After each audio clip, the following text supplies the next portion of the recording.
नमस्कार, मेरा नाम डॉक्टर जया तिवारी है और मैं इग्नू लखनऊ में काउंसलर हूँ एंथ्रोपोलॉजी की। और अभी इससे पहले मैंने जो जितने भी ब्लॉक्स और यूनिट्स आपको पढ़ाए हैं BANC 131 के, उसमें ये लास्ट ब्लॉक का जो आपका ब्लॉक 4 है उसका लास्ट यूनिट है, यूनिट 12।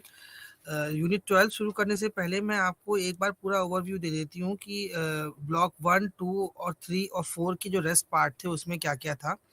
1, 2, 3 और 4 में आपका जो मेन था वो एंथ्रोपोलॉजी क्या है, एंथ्रोपोलॉजी की ब्रांचेस कौन कौन सी हैं, एंथ्रोपोलॉजी की जो ब्रांचेस हैं उसका विकास कैसे हुआ है, कैसे एंथ्रोपोलॉजी सब्जेक्ट के रूप में आया है, और हर ब्रांच के अपने अपने जो स्टडी पैटर्न है उसके बारे में बताया हमने आपको। इसके अलावा जितना भी एंथ्रोपोलॉजी में जितना भी वर्क हुआ है उसके बारे में पूरा आपको एक्सप्लेन किया गया है। लास्ट में, क्योंकि एंथ्रोपोलॉजी जो आपका है वो एक ऐसा सब्जेक्ट है जो शुरुआत तो जिसकी रिसर्च बेस हुई थी, लेकिन वो रिसर्च आपका सेकेंडरी डेटाबेस था, मतलब जो भी चीज़ें अवेलेबल थी उसकी बेसिस पे रिसर्च थी। तो जो प्योरली एंथ्रोपोलॉजी 20th सेंचुरी में बना, 20वीं शताब्दी के समय जो बना, वो आपका फील्ड रिसर्च था, फील्ड रिसर्च बेस था। तो जब सब क्लियर हो जाता है तो उसके बाद एक बात ये बचती है कि ऐसा रिसर्च कैसे किया जाए कि जिसमें एक बहुत ही रेलेवेंट डेटा हो जो आपके सब्जेक्ट के लिए इम्पोर्टेंट हो। तो उसके लिए आपको जो लास्ट यूनिट है आपकी रिसर्च डिज़ाइन जिसका नाम है, उसमें ये बताया जाएगा कि किस तरह से आप रिसर्च करें, क्या क्या वजह हो सकती है रिसर्च करने की, रिसर्च किन पैटर्न पे किया जाए, रिसर्च के क्या स्टेप्स होते हैं, और सबसे इम्पोर्टेंट रिसर्च होता क्या है, रिसर्च का मतलब क्या है। तो अगर लिटरल उसमें मीनिंग में लिया जाए, मतलब अगर नॉर्मल मीनिंग में कहा जाए तो रिसर्च जो है वो किसी भी फिनोमिना को या किसी भी घटना को, किसी टॉपिक को, या कोई भी एक ऐसा विषय जिसको सर्च किया जाए, जिसके बारे में पता किया जाए, या जिसको री एग्जामिन किया जाए, जिसको देखा जाए कि कोई भी एक ऐसी चीज जिसको एक थॉरो स्टडी की जाए, वो रिसर्च कहलाता है। एंथ्रोपोलॉजी जो है वो 17th सेंचुरी से लेकर अभी तक जिस तरह से इवॉल्व हुई है उसमें रिसर्च का बहुत बड़ा हाथ है। पहले के जो एंथ्रोपोलॉजिस्ट थे वो जो अपनी स्टडी देते थे, अपना जो भी अपनी फाइंडिंग्स देते थे, वो आपकी सेकेंडरी रिसोर्स के बेसिस पे देते थे। सेकेंडरी से मतलब ये है, जैसे आपको पहले भी बता चुके हैं, सेकेंडरी का मतलब ये होता है कि वो डेटा जो या तो मशीनरीज ने कलेक्ट किया हो, या बिजनेस ट्रिप्स पे जाने वाले ट्रेवलर्स ने कलेक्ट किया हो, या आपके एडवेंचरर्स हों या ट्रेडर्स हों, इन लोगों ने जो डेटा, जो जानकारियाँ लिखी हैं, जो बताई हैं, उनकी बेसिस पे रिसर्च किए गए, जो जानकारियाँ इकट्ठी की गई और एंथ्रोपोलॉजिस्ट ने यूज़ की, वो आपका कहलाता है कि आप आर्म चेयर स्टडी बेस पे उन्होंने अपनी फील्ड स्टडी दी। धीमे धीमे जब, जैसे हमने आपको लास्ट लेक्चर में बताया था, जब फील्ड पे गए वहाँ पे देखा कि ये तो बिल्कुल ही डिफरेंट है, जो लिखा हुआ था, जो डेटा था उसके अलावा डेटा वहाँ पे और मिल रहा था। तो ये हुआ कि अब जब तक हम फील्ड वर्क नहीं करेंगे, जब तक हम रिसर्च नहीं करेंगे, जब तक हम प्राइमरी डेटा पे नहीं जाएंगे, तब तक कुछ भी क्वालिटेटिव डेटा देना बेमानी होगा। तो उसके लिए रिसर्च को फील्ड वर्क में इंट्रोड्यूस किया गया। तो रिसर्च जो है वो सबसे पहले स्टार्ट होता है इस क्वेश्चन से कि हमें क्या करना है। रिसर्च को एक तरीके से कहते हैं कि अनसॉल्व्ड प्रॉब्लम, जो कोई भी प्रॉब्लम हो जो कि या तो अनसॉल्व्ड हो, या जिसको हमने सोचा हो और हमारे कहीं भी लिखित रूप में वो ना हो, उस प्रॉब्लम को सॉल्व करना रिसर्च कहलाता है। और इसी इसी स्पेसिफिक क्वेश्चन को, इसी विशेष क्वेश्चन को सिस्टमैटिक वे में सॉल्व करना हमारा रिसर्च डिज़ाइन कहलाता है। मतलब रिसर्च को सॉल्व करने के लिए जो भी स्टेप्स हम लेते हैं, जो भी चरण हम चढ़ते हैं, उनको एक प्रॉपर वे में, सिस्टमैटिक वे में जब सॉल्व किया जाता है, तो वो एक डिज़ाइन की तरह काम करता है। तो वो कहलाता है रिसर्च डिज़ाइन। तो रिसर्च जो है सबसे इम्पोर्टेंट है कि वो 3 बातों पे डिपेंड करता है। एक तो जो हम सब्जेक्ट स्टडी करने जा रहे हैं उस पर, दूसरा जो हमारा रिसर्च मतलब हमारा जो अनुसंधान करने जा रहा है अनुसंधानकर्ता, उसकी काबिलियत पर, वो किस तरह से वहाँ से डेटा कलेक्ट कर पा रहा है। और तीसरा जो हमारा इम्पोर्टेंट होता है वो होता है एम्स, मतलब जो हमने उद्देश्य बनाए हैं, जो हमारे मेथोडोलॉजी मतलब जो हमारा डेटा कलेक्शन करने का जो तरीका है वो, और किस तरह से हम उसको कलेक्ट कर रहे हैं। ये तीनों चीज़ें जब एकदम क्लियर होंगी तभी हम रिसर्च कर पाते हैं। जो मेन गोल होता है रिसर्च करने का वो ये होता है एंथ्रोपोलॉजी में कि किस तरह से हम मानव के विकास के और उसके जो स्टेप्स हम पढ़ने जा रहे हैं उसको हम किस तरह से आइडेंटिफाई कर पा रहे हैं, पहचान पा रहे हैं। तो अगर हम एक डिफरेंट डिफरेंट एंथ्रोपोलॉजिस्ट की, सोशियोलॉजिस्ट की, या जिस भी फील्ड में, जिस भी विषय में रिसर्च की ज़रूरत होती है, अगर हम उनकी परिभाषाओं को अलग-अलग समझने की कोशिश करें, तो रिसर्च जो है वो एक प्रोसेस है इंक्वायरी और इन्वेस्टिगेशन का। मतलब आप जानकारी और जांच-पड़ताल का एक ऐसा प्रोसेस जिससे हम किसी भी विषय को समझ सकते हैं, वो रिसर्च कहलाता है। रिसर्च में हमारे कई ऐसे क्वेश्चन उभर के आते हैं जिसके हमको आंसर मिलते हैं, जिसमें कि हमारा है कि आखिर प्रॉब्लम क्या है? What is the problem? Problem जब तक हम आइडेंटिफाई नहीं कर पाएँगे, तब तक हम किसी भी तरह के रिसर्च को कंडक्ट नहीं कर सकते। या अगर प्रॉब्लम मालूम चल गई तो ये प्रॉब्लम हुई क्यों? या ये प्रॉब्लम अगर हुई तो इसके होने की वजह क्या थी? क्या ये प्रॉब्लम सॉल्व हो सकती है? या केवल एंथ्रोपोलॉजी में ऐसा नहीं होता कि आप प्रॉब्लम को आइडेंटिफाई कर दो और उसके बाद उसको छोड़ दो। एंथ्रोपोलॉजिस्ट का काम होता है कि उस प्रॉब्लम को आइडेंटिफाई करे और उसमें जो सॉल्यूशन हो सकता है, उसको भी बताए। तो अगर लिटरल तरीके से कहें तो रिसर्च जो है वो इस क्वेश्चन को सॉल्व करती है कि प्रॉब्लम क्या है, क्यों है, अगर हुई तो क्यों हुई, क्या एटमॉस्फेयर का इफेक्ट था, या वो प्रॉब्लम सॉल्व हो सकती है कि नहीं। तो जनरली तरीके से कह सकते हैं कि रिसर्च जो है वो क्यूरियोसिटी बेस होती है, जिसमें आप ये सोचना और समझना चाहते हो कि ये पर्टिकुलर चीज क्यों है। इसके बाद आता है कि जब ये चीज़ सामने आ गई तो कई ऐसे एंथ्रोपोलॉजिस्ट या जिस विषय में भी रिसर्च होता था, उन्होंने अपनी-अपनी डेफिनेशंस दी, जिसमें रेडमैन एंड मुरे की डेफिनेशन है जिसमें कहा गया है systematic effort to gain new knowledge. ऐसी रिसर्च एक ऐसी सिस्टमैटिक इंफॉर्मेशन है जिसको जब हम कंडक्ट करते हैं, जब हम इसको करते हैं तो उससे नए तरह की नॉलेज हमें सामने आती है।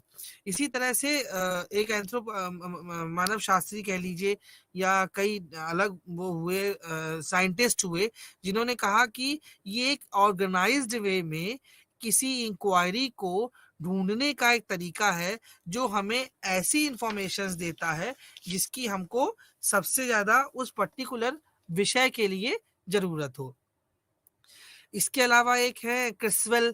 क्रिसवेल ने अपनी डेफिनेशन दी जिसमें कहा कि एक प्रोसेस है जिसमें डेट स्टेप वाइज डेटा कलेक्ट किया जाता है और उससे हमारी उस टॉपिक के लिए जो सोच होती है, जो समझ होती है, वो बढ़ती है और उसमें कई ऐसे नए इश्यूज के बारे में पता चलता है जो आज तक सही तरीके से प्रस्तुत नहीं किए गए। अगर इन डेफिनेशंस को कलेक्ट करके हम एक एक अ, ये कैरेक्टरिस्टिक बनाना चाहें, एक उसके क्या कैरेक्टरिस्टिक्स मतलब आपको कह दें उसके गुण बनाना चाहें कि रिसर्च का क्या एक पर्टिकुलर उसके कैरेक्टर क्या है, रिसर्च कैसे हो सकता है, तो उसमें इसको कह सकते हैं कि ये एक सिस्टमैटिक सिस्टमैटिक क्रिटिकल एग्जामिनेशन होता है किसी भी घटना का या किसी फिनोमिना का। सिस्टमैटिक इसलिए क्योंकि इसमें स्टेप्स का प्रयोग किया जा रहा है। आप ऐसा नहीं कर सकते कि पहले प्रॉब्लम सोच लो, उसके बाद फील्ड पे जाओ और उसके बाद रिपोर्ट बना दो, ऐसे नहीं कर सकते। या पहले रिपोर्ट बना दो, फिर प्रॉब्लम सोचो, उसके बाद उसी में से अपने फिर आंसर निकालो, ये नहीं हो सकता। एक सिस्टमैटिक स्टेप वाइज चलते हैं। उसके बाद होता है कि जो हम एम लेके चलते हैं, वो एम हमारे जो है वो उस पर्टिकुलर इंटरप्रिटेशन को एक्सप्लेन करते हैं। इसके बाद क्योंकि इसमें हम सिर्फ साइंटिफिक मेथड ही यूज कर सकते हैं।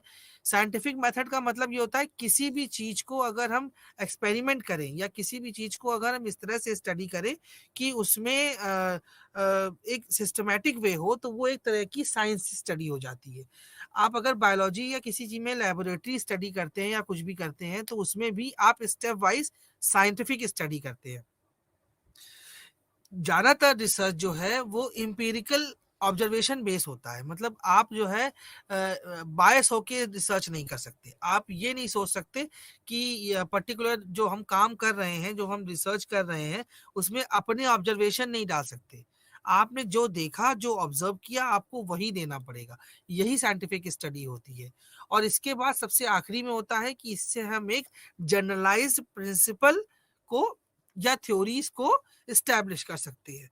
जैसे कि आपने मेलनोस्की और रेटक्लिफ ब्राउन की थ्योरीज पढ़ी हैं, इन्होंने जो डिफरेंट डिफरेंट ट्राइब्स पे स्टडी किया, लंबे समय तक वहां पे रहे, तो उन्होंने एक जनरलाइज्ड फिनोमेना प्रस्तुत किया है, जिसमें उन्होंने बताया है कि अगर मैरिज के ऊपर है तो किनशिप के ऊपर है तो किस तरह से होगा, मैरिज के ऊपर है तो किस तरह से होगा।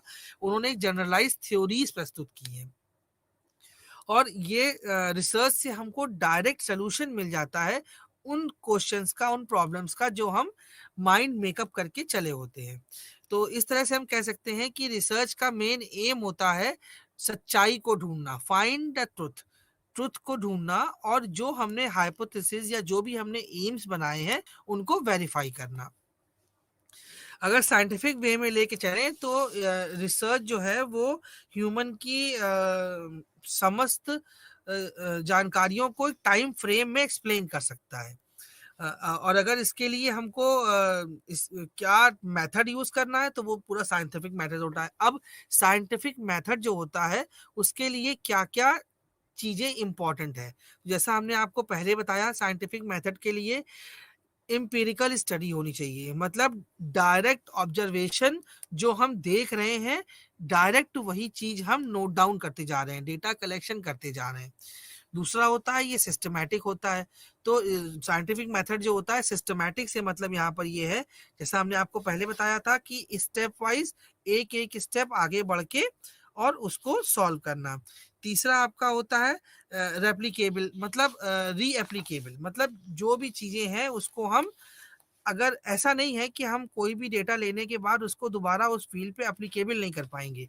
तो जब रिसर्च आप करोगे तो बहुत सी चीजें ऐसी होती हैं जो आप दोबारा जब सर्च करने जाओगे तो आपको सेम वही मिलेगी, जो कि आपके फर्स्ट हैंड डेटा को शो करती है।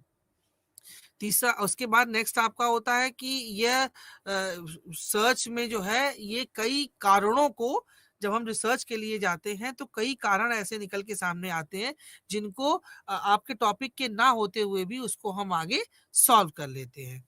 और इसके अलावा है कि ऑब्जेक्टिव, सबसे इम्पोर्टेंट ये होता है कि रिसर्च मेथड जो होता है वो अनबायस होता है, उसमें आप अपने विचार नहीं डाल सकते। रिसर्च करने के लिए एंथ्रोपोलॉजिस्ट को ट्रेंड ही इस तरह से किया जाता है कि जो देखा, जैसा देखा वैसा आपने कॉपी में लिख दिया। उसके बाद जब आप उसको एनालाइज करेंगे तब आपको समझ में आएगा कि ये डेटा इस जगह पे इस तरह से रेलिवेंट है कि नहीं है। आप अपने कल्चर के अकॉर्डिंग डेटा को कंपेयर नहीं कर सकते हो। ये सबसे इंपॉर्टेंट होता है साइंटिफिक स्टडी में। अच्छा, रिसर्च में जो स्टडी होती है, आप अगर कह लें तो रिसर्च को साइंटिफिक हम इसलिए भी कह सकते हैं कि इसमें साइंटिफिक स्टडी इसलिए भी की जाती है कि कोई भी साइंस की स्टडी, चाहे केमिस्ट्री का हो या फिजिक्स का हो, लेबोरेटरी बेस हो या आपको फील्ड पे जाके करना हो, सब में एक पर्टिकुलर स्टेप्स फॉलो करने पड़ते हैं। और उन स्टेप्स की बेसिस पे ही, जब कंट्रोल्ड स्टेप्स होते हैं, उनकी बेसिस पे ही आप जो एक्सपेरिमेंट के आपके आंसर्स होते हैं वो आप देते हो। तो वैसे ही आपको रिसर्च में करना पड़ता है। अब एंथ्रोपोलॉजी में क्योंकि बायोलॉजिकल भी होता है, सोशल भी होता है और आपका आर्कियोलॉजिकल भी होता है, तो इन तीनों को करने के लिए एक साइंटिफिक मेथड बनाया गया है। उन साइंटिफिक मेथड में ही आप रिसर्च को कर सकते हो। अब अगर हम कहें कि ये स्टेप्स क्या हैं, अगर साइंटिफिक मेथड है तो उसके क्या स्टेप्स हैं, तो उसके लिए हम कह सकते हैं कि साइंटिफिक मेथड में आपके जो स्टेप्स होते हैं वो होंगे प्रॉब्लम को फॉर्मुलेट करना, प्रॉब्लम को देखना कि आखिर क्या है, क्या प्रॉब्लम है, एक रिसर्च डिज़ाइन बनाना, ऑब्जर्वेशन करना। रिसर्च डिज़ाइन बनाने से मतलब ये है कि केवल प्रॉब्लम्स को बना लेना, प्रॉब्लम को समझ लेना और उसको जाके फील्ड पे इम्प्लीमेंट कर देना, ऐसे रिसर्च नहीं हो सकता। क्योंकि जब आप रिसर्च के लिए फील्ड पे जाते हो तो जो आप सोच के गए होते हो उससे कभी-कभी बिल्कुल अलग चीज़ें आपको सामने दिखती हैं। तो उसके लिए आपको पहले से एक रिसर्च की डिज़ाइन बना के चलना पड़ता है। उसके बाद आप जब रिसर्च डिज़ाइन बनाते हो तो उसमें आपको ऑब्जर्वेशन देखना पड़ता है कि आप क्या कर रहे हो, जो सामने वाला कर रहा है उसको आप किस तरह से नोट डाउन कर रहे हो। उसके बाद आपका डेटा कलेक्शन होता है। ये डेटा कलेक्शन के प्रोसेस में हमने आपको पहले बताया है, इंटरव्यूज़ हैं, क्वेश्चनेयर्स हैं, ये सब आपको वहाँ इम्प्लीमेंट करने पड़ते हैं अपने क्वेश्चन से रिलेटेड, अपने टॉपिक से रिलेटेड। उसके बाद जब ये सब हो जाता है तो जो डेटा होता है उसको क्लासिफाई करना पड़ता है कि कौन सी चीज़ किस क्लासिफिकेशन के अंदर आएगी। जब चीज़ें एक एक बार सिस्टमैटिक बन जाती हैं तो उसके बाद उस डेटा को एनालाइज़ करते हैं और उससे इंटरप्रिटेशन करके आप एक जनरल राइटिंग रिपोर्ट बना देते हैं। ये तो आपका हो गया कि रिसर्च का एक ओवरऑल व्यू क्या है। अगर हम ह्यूमन नेचर को समझें तो ह्यूमन नेचर चाहे आप कितनी भी कोशिश कर लीजिए, थोड़ा सा इन्फ्लुएंस अपने खुद के इन्वायरमेंट से रहता है। तो उसके लिए हमको सब्जेक्टिविटी और ऑब्जेक्टिविटी का प्रयोग करना पड़ता है। सब्जेक्टिविटी का मतलब ये होता है कि रिसर्चर के जो खुद के likes, dislikes, feelings, emotions and attitudes जो है वो सारा इसमें ना इन्वॉल्व हो, इसमें ये सब चीज़ें ना आए। जो इस तरह के आउटकम्स होते हैं वो टोटली या तो रिलायबल नहीं होते या उससे मिक्स हो जाते हैं आपके डेटा से। और ऑब्जेक्टिविटी का मतलब ये होता है कि ऐसी कंडीशन जिसमें साइंटिफिक रिसर्च किया जाए। ये एक पर्टिकुलर पर्सन की likes, dislikes, emotions, feelings in सब से बिल्कुल अलग होता है।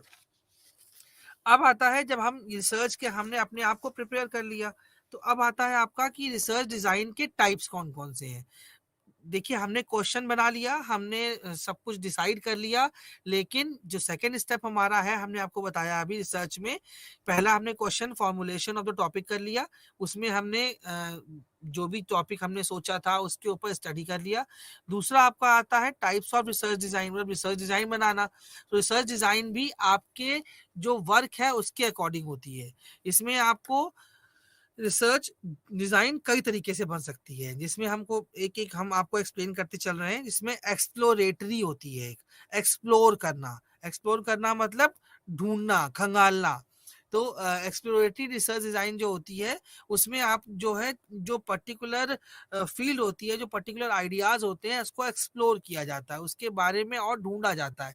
जिस तरह की आपकी रिसर्च डिज़ाइन होगी, उसी तरह का आप ऑब्जर्वेशन करोगे, आप डेटा लगाओगे, आप उसका एनालिसिस करोगे। तो रिसर्च डिज़ाइन बहुत इंपॉर्टेंट होती है किसी भी तरह की स्टडी के लिए। दूसरा आपका होता है डिस्क्रिप्टिव। डिस्क्रिप्टिव का मतलब जैसे नाम से ही निकल रहा है, डिस्क्राइब करना। इसका मतलब पहले ही कोई ऑनगोइंग टॉपिक होगा जिसको आप फर्दर डिस्क्राइब करोगे और चीज़ों को उसमें देखोगे। ये ज़्यादातर आपका क्वालिटेटिव होता है। हमने आपको पहले भी 2 बताए हैं, क्वांटिटेटिव और क्वालिटेटिव।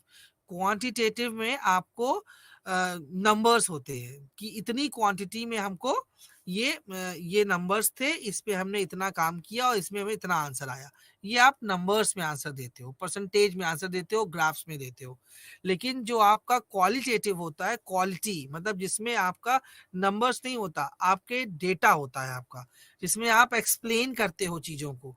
रिसर्च एंथ्रोपोलॉजी में, सोशल एंथ्रोपोलॉजी में रिसर्च क्वालिटेटिव ही होता है, क्योंकि उसमें आप नंबर नहीं दे सकते कि इतने लोगों ने मैरिज रिचुअल में पार्टिसिपेट किया, इतने लोगों ने रिलीजन में किया। आप उस रिलीजन और मैरिज को एक्सप्लेन कर सकते हो, ये कह सकते हो कि इतनी कम्युनिटी ने इतना इन्वॉल्वमेंट था, इसका इतना इन्वॉल्वमेंट था, ये आप कर सकते हो। लेकिन आप ये नहीं कर सकते कि उसमें नंबर्स दे दो। इसके बाद आपका आता है डायग्नोस्टिक।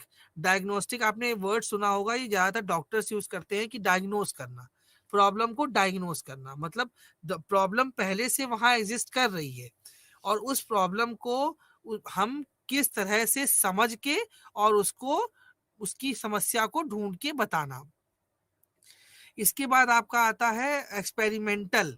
एक्सपेरिमेंटल मतलब होता है कि हम पहले से सब चीजें सोच के चले। एक्सपेरिमेंट जैसे आप साइंस में बनाते हैं एक्सपेरिमेंट, तो उसमें आप एज्यूम करते हैं चीजों को, तो उसमें आप क्या करेंगे, चीजें एज्यूम कर लेंगे, कुछ चीजें कंट्रोल्ड करेंगे, कुछ अनकंट्रोल्ड होंगी। वैसे ही इसमें होता है, एज्यूम कर लेते हैं कि ये चीजें वहां प्रेजेंट होंगी और इसमें इसमें हमको स्टडी करना है। कभी कभी क्या होता है, ये सारी चीजें जो एज्यूम की होती हैं इसको हटा के हमको नया डेटा मिल जाता है। और कभी कभी होता है कि जो हमने चीजें एज्यूम कर रखी हैं उन चीजों में से बहुत सी चीजें सही साबित होती हैं। लेकिन इसके लिए हमको सबसे ज्यादा इंपॉर्टेंट होता है पहले अपनी सेकेंडरी डेटा स्टडी करना। इसके बाद नेक्स्ट आता है आपका क्रॉस सेक्शनल। क्रॉस सेक्शनल और लॉन्गिट्यूडनल, ये दो तरह के रिसर्च माने जाते हैं। क्रॉस सेक्शनल में क्या होता है कि इसमें एक पर्टिकुलर टाइम में, एक पर्टिकुलर सब्जेक्ट में या डिफरेंट डिफरेंट सब्जेक्ट में एक पर्टिकुलर टाइम में क्या प्रॉब्लम्स थी उनको सॉल्व करना। और जो लॉन्गिट्यूडनल होता है उसमें एक ही सब्जेक्ट में एक ही टाइम में किस तरह से चीजें ऑब्जर्व हो रही हैं उसको बताया जाता है। मतलब क्रॉस सेक्शनल में होता है कि दो दो चीजों को आपस में देख के स्टडी करना, मतलब उसमें से एक पर्टिकुलर टाइम में इसमें क्या हो रहा है और इसमें क्या हो रहा है, इन दोनों को बताना। और लॉन्गिट्यूडनल में एक ही सब्जेक्ट में एक ही तरह की प्रॉब्लम को देखना। इसके बाद अब आपका आता है नेक्स्ट स्टेप। आपने रिसर्च डिजाइन डिसाइड कर ली, आपका पहला स्टेप कंप्लीट हो गया। अब आपका आएगा कि आपने टॉपिक कैसे चूज किया।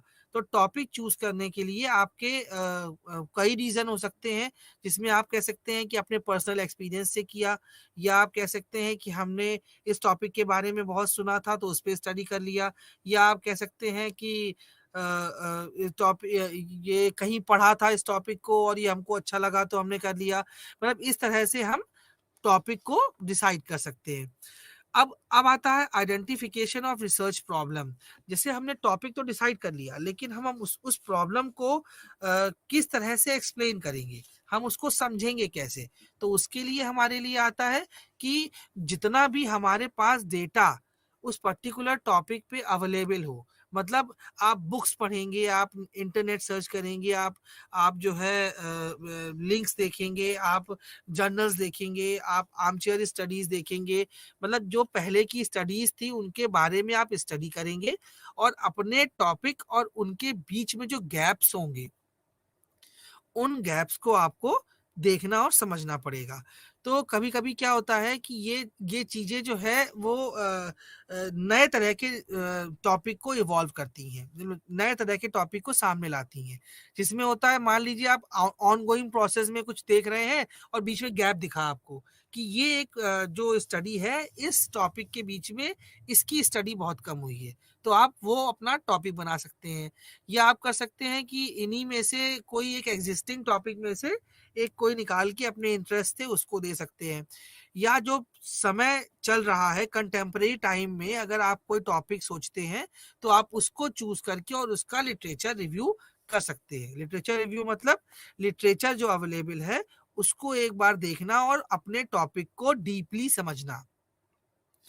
इसके बाद करना होता है आपको सिग्निफिकेंस ऑफ स्टडी, मतलब आपने सब कुछ कर लिया, लेकिन उसका सिग्निफिकेंस क्या है, उसका यूज क्या है, उस स्टडी को जो आप करने जा रहे हैं उसका कोई यूज भी है, या वो स्टडी ऐसे ही आप केवल करके और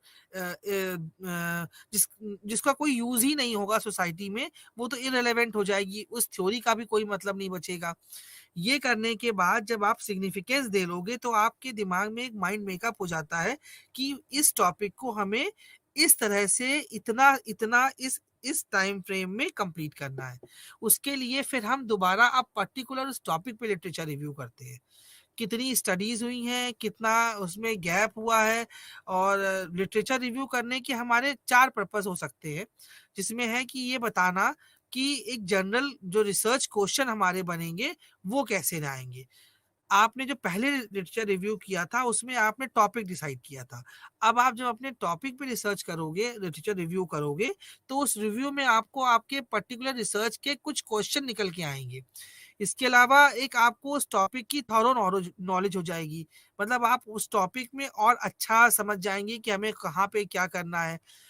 डिसीजन रिव्यू करने से हमें ये भी होता है कि हम ये आइडेंटिफाई कर लेते हैं कि पर्टिकुलर टॉपिक के में क्या कमियां रही थी जो आगे चल के हमको इस तरह से रिसर्च करना चाहिए।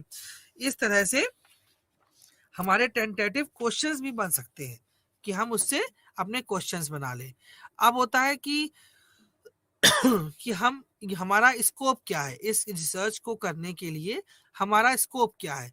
तो उसके लिए हम उसकी लिमिटेशंस देखते हैं, हम उसमें देखते हैं कि उसका एंथ्रोपोलॉजी में क्या यूज होगा। उस एंथ्रोपोलॉजी ना सही, जिस भी फील्ड में आप रिसर्च करते हैं उस फील्ड में उसका यूज क्या है, ये सबसे इम्पोर्टेंट चीज होती है। उसके होता है ऑब्जेक्टिव्स ऑफ द स्टडी। जब हम लिटरेचर रिव्यू कर लेते हैं, जब हम टॉपिक को समझ लेते हैं, उसका स्कोप समझ लेते हैं, सिग्निफिकेंस समझ लेते हैं, हमने सेकेंडरी डेटा स्टडी कर ली, तो हम एक ओवरव्यू बना सकते हैं, कुछ ऑब्जेक्टिव्स बना सकते हैं अपने टॉपिक के लिए, जिसमें हम ये बता सकें कि हमारा ये टॉपिक जो है उसमें हम ये पॉइंट्स में रिसर्च करेंगे। इसके बाद आपका आता है फॉर्मुलेशन ऑफ हाइपोथेसिस। जब आपने ऑब्जेक्टिव्स बना लिए तो आप उसमें कुछ हाइपोथेसिस भी ड्रॉ करेंगे, जिसमें आप ये बनाएंगे कि ये एक गेस होता है प्रॉब्लम का, जिसमें कि आप ये देखते हो कि प्रोबेबली द इस प्रॉब्लम में ये आंसर आ सकता है। कभी कभी ऐसा होता है कि आपकी हाइपोथेसिस जो है वो नल हो जाती है, मतलब वो आपकी गलत साबित होती है। लेकिन कभी कभी ज्यादातर ये होता है क्योंकि आप इतना रिव्यू करके पढ़े होते हैं तो और उस टॉपिक को समझे होते हैं कि आपको जो आपकी हाइपोथेसिस है वो एकदम करेक्ट साबित होती है। और उसके लिए आपको लिटरेचर रिव्यू करना बहुत जरूरी होता है। जब आप ये सब कर लेते हो, आपने हाइपोथेसिस तक कर लिया, तब आपका आता है सिलेक्शन ऑफ सैंपलिंग।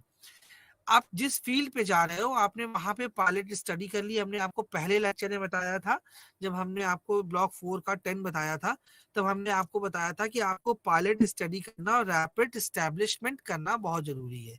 जब आप ये सब कर लेते हो तो आपको वहां पे सैंपल समझना आसान हो जाता है।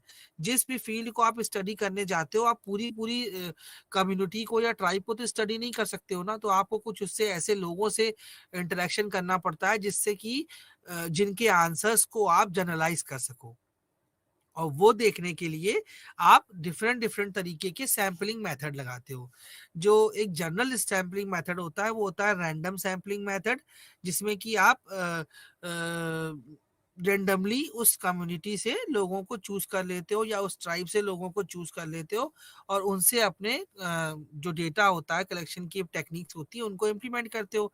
या जब ज्यादा आंसर की प्रॉब्लम हो जाती है, आपको सही जवाब नहीं मिल पाते, आपको लगता है आपकी हाइपोथेसिस और एम के अकॉर्डिंग आपको आंसर नहीं मिल रहे हैं, तो आप क्लस्टर सैंपलिंग भी कर लेते हो। क्लस्टर सैंपलिंग करने का मतलब ये होता है कि क्लस्टर में ग्रुप्स में लोग हों और उनसे एक जनरल इंटरव्यू आप कर ले। जब आपकी सैंपलिंग कंप्लीट हो जाती है तो आपका सबसे इंपॉर्टेंट टॉपिक मेथड आते हैं आपके डेटा कलेक्शन के। डेटा कलेक्शन हमने आपको पहले भी ये बता दिया था, डेटा कलेक्शन करने के लिए आपको क्वालिटेटिव और क्वांटिटेटिव दो तरह के प्रोसेसेस का यूज करना पड़ता है। क्वालिटेटिव मेथड, जैसा कि हमने आपको पहले बताया कि इसमें पर्टिकुलर नंबर्स की जानकारी मिलती है। ये जानकारी ज़्यादातर आपकी बायोलॉजिकल डेटाबेस होती है, मतलब जो भी हेल्थ रिलेटेड प्रॉब्लम्स होंगी, जो भी आपकी बायोलॉजिकल प्रॉब्लम्स होंगी, तो उसको आप नंबर्स में काम कर सकते हो कि इतने लोगों को ये प्रॉब्लम थी, इतने लोगों में ये दिया गया तो ये फ़ायदा हुआ, उसमें इतने लोगों में ये दिया गया तो ये फ़ायदा हुआ। ये केवल आप क्वांटिटेटिव डेटा आप इस तरह से यूज़ कर सकते हो। जबकि दूसरा होता है क्वालिटेटिव इंफॉर्मेशन जो है वो डिस्क्रिप्टिव रिसर्च डिज़ाइन में यूज़ की जाती है, जिसमें आप culture, tradition, beliefs, customs, attitudes, इस तरह की चीज़ों को या मिथ्स की रिकॉर्डिंग या कुछ भी इस तरह का जो आपका कल्चर रिलेटेड हो, सोशल एस्पेक्ट हो, उसको आप ऑब्जर्व करके, उसको नोट डाउन करके, डेटा कलेक्शन करके आप इंटरप्रिटेशन की बेसिस पे थ्योरीज दे सकते हो। जब आप डेटा कलेक्शन कर लेते हैं इस तरह से, तो सबसे लास्ट में जो आपका आता है वो आता है डेटा एनालिसिस और इंटरप्रिटेशन। डेटा एनालिसिस करने के लिए एक जो सबसे सॉर्टेड तरीका है वो ये है कि सारा डेटा जो आपने कलेक्ट किया है उसको आप एक क्लासिफिकेशन की बेसिस पे, जैसे आप ऑब्जर्वेशन वाला डेटा पूरा एक साथ कर दीजिए, इंटरव्यू वाला पूरा एक साथ कर दीजिए, जो आपने रिकॉर्डिंग्स की हैं वो एक साथ कर दीजिए, और उन सबको अलग अलग पहले एनालाइज कीजिए। जब उसको एनालाइज करेंगे अलग अलग, तो उससे छोटा छोटा इंफॉर्मेशन आपकी अलग अलग आ जाएगी। फिर उस टॉपिक के अंदर उन इंफॉर्मेशंस को आपको रखना है, और जब आप उसको उस टॉपिक में रखते हैं तो उससे ये फायदा होता है कि आप ये समझ पाते हो कि जो स्टडी आपने की है वो स्टडी आपकी उस टॉपिक के लिए रेलेवेंट है कि नहीं।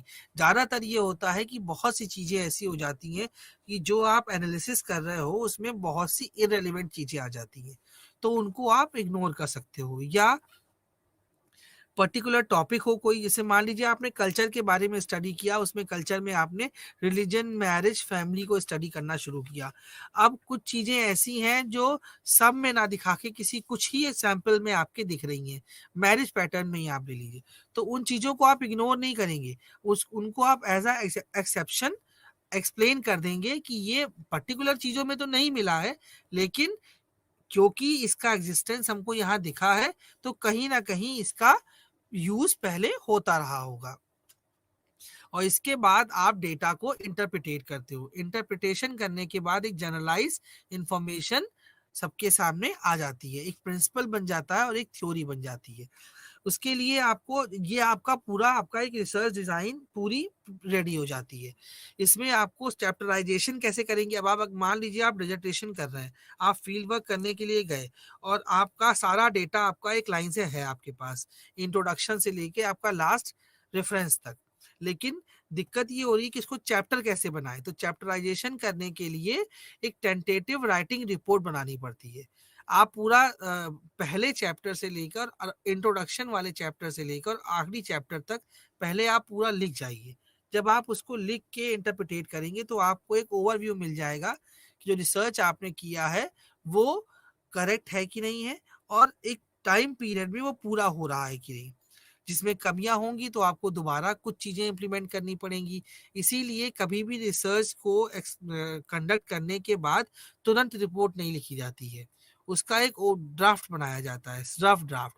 उस रफ ड्राफ्ट को जब आप दोबारा पढ़ते हैं तो आपको समझ में आता है कि इसमें इन चीजों में कमियां हैं, इसमें इन चीजों को एक्सप्लेन करना है।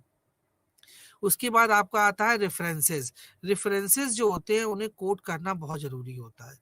जहां रेफरेंस का मतलब है किसी का रेफरेंस देना। तो जो भी चीजें आपने सेकेंडरी डेटा, प्राइमरी डेटा में तो सारा आपका काम है, जो आप फील्ड पे जाके खुद कर रहे हो वो सारा वो काम होता है। लेकिन सेकेंडरी डेटा में जो भी चीजें आपने जहां से भी कोट की हैं, जैसे इंट्रोडक्शन में बहुत सी चीजें ऐसी होती हैं जो आप दूसरे की बुक की या दूसरे जर्नल की या लिंक्स की कहीं की भी देख के लिखते हो, वो रेफरेंसेस पीछे देना। और सेकेंडरी डेटा कहाँ-कहाँ होता है? आपका इंट्रोडक्शन में होता है, लिटरेचर रिव्यू पूरा आपका सेकेंडरी डेटाबेस होता है। उसके बाद आपका मेथोडोलॉजी आती है, मेथोडोलॉजी में आपका जितना भी डेटा कलेक्शन वगैरह है, उनकी डेफिनेशंस है, उनके बारे में एक्सप्लेनेशंस है, वो सारा आपका सेकेंडरी डेटा है, ये भी रेफरेंस में आएगा। फिर आपका सैंपलिंग आता है, सैंपलिंग में कौन-सी सैंपलिंग आप यूज़ कर रहे हो, उसके बारे में इन्फॉर्मेशन भी आपको रेफरेंसेस में कहाँ से ली है, वो पीछे देनी पड़ती हैं। आपका फाइंडिंग वाला पोर्शन जो होता है, जो आपका रिपोर्ट राइटिंग होता है, वो पोर्शन केवल आपका प्राइमरी डेटाबेस होता है। उसमें आप कुछ भी रेफरेंस नहीं दे सकते हो, क्योंकि वो आपने खुद फील्ड पे जाके फर्स्ट हैंड तरीके से कलेक्ट किया होता है। और ये सब करने के बाद रेफरेंस वगैरह डिसाइड करने के बाद फिर आप फाइनल रिपोर्ट राइटिंग करते हो, जिसमें कि एक ऐसा मोनोग्राफ जर्नल या आर्टिकल या थ्योरी या प्रिंसिपल डेवलप होता है, जो कि एक लॉन्ग पीरियड ऑफ टाइम में एक्सप्लेन किया गया होता है। इसीलिए एंथ्रोपोलॉजी में जो क्वालिटेटिव रिसर्च होते हैं, वो लंबे टाइम पे लंबे टाइम से कंडक्ट किए जाते हैं। और इंट्रोडक्शन से लेकर फाइंडिंग्स रेफरेंस तक जो भी चीज़ें होती हैं, वो सारी एक प्रॉपर सिस्टमैटिक स्टेज वेज में चलती हैं, मतलब स्टेजेस में चलती हैं। उनकी एक प्रॉपर स्टेज होती है, जिससे इंट्रोडक्शन से लेकर रिपोर्ट राइटिंग तक आप एक्सप्लेन कर सकते हो। इसके बाद सबसे मतलब ये जो रिसर्च डिज़ाइन का आपका यू ब्लॉक है, यू ब्लॉक 12, ये लगभग कंप्लीट है। इसमें केवल आपका रिपोर्ट राइटिंग जो है, वो आपको खुद अपने सेल्फ के बेसिस पे करना होता है, क्योंकि उसमें जब आप रिपोर्ट लिखते हो 1 बार, 2 बार या 3 बार, तो थर्ड टाइम में जो रिपोर्ट होती है, वो एक प्रॉपर थ्योरीज़ या जनरलाइज़ फॉर्म में अवेलेबल हो जाती है। तो अगर हम एक जनरल व्यू में कहें, तो रिसर्च जो है वो exploratory, descriptive, diagnostic, cross sectional या लॉन्गिट्यूडनल, एक्सपेरिमेंटल, इतने तरह के रिसर्च होते हैं, रिसर्च डिज़ाइंस होती हैं, जिन पे बेस करके एक एंथ्रोपोलॉजिस्ट अपना काम करता है। अब अगर एंथ्रोपोलॉजिस्ट अपना रिसर्च इन सब के बेस करता है, तो क्या उसकी स्टडी क्रॉस सेक्शनल कर सकते हैं? मतलब आप दोबारा जाके क्रॉस चेक करना चाहें तो? इसीलिए जो डेटाबेस स्टडी होती है, जो क्वालिटेटिव स्टडी होती है, उसको आप रीचेक करने के लिए जा सकते हैं। और अगर आप ये सोचें कि आप क्वांटिटी बेस्ड डेटा जो है, उसको आप 20-25 साल बाद दोबारा अप्लाई करेंगे तो आपको वही मिलेगा, तो वो आंसर आपको नहीं मिल सकता। तो एंथ्रोपोलॉजी में खासकर सोशल कल्चरल एंथ्रोपोलॉजी में जो स्टडी होती है, वो आपकी क्वालिटेटिव स्टडी होती है, ना कि क्वांटिटेटिव स्टडी होती है। आप क्वांटिटेटिव स्टडी बायोलॉजी में यूज़ कर सकते हैं, या किसी में भी जिसमें डेटा आपको देना होता है, जिसमें आपको ये एक्सप्रेस करना होता है कि पर्टिकुलर नंबर्स ने ये चेंजेस किया है, तो वो आपकी स्टडी आपकी क्वांटिटेटिव स्टडी होगी। दैट्स इट, इतना ही आपका इस ब्लॉक में है। BANC 131 पेपर पूरा कंप्लीट हो चुका है। बाकी इसमें कोई अगर प्रॉब्लम होती है, तो आप बुक्स को कंसल्ट कर सकते हैं, नेट पे बहुत सी अवेलेबल है। बस नहीं, धन्यवाद।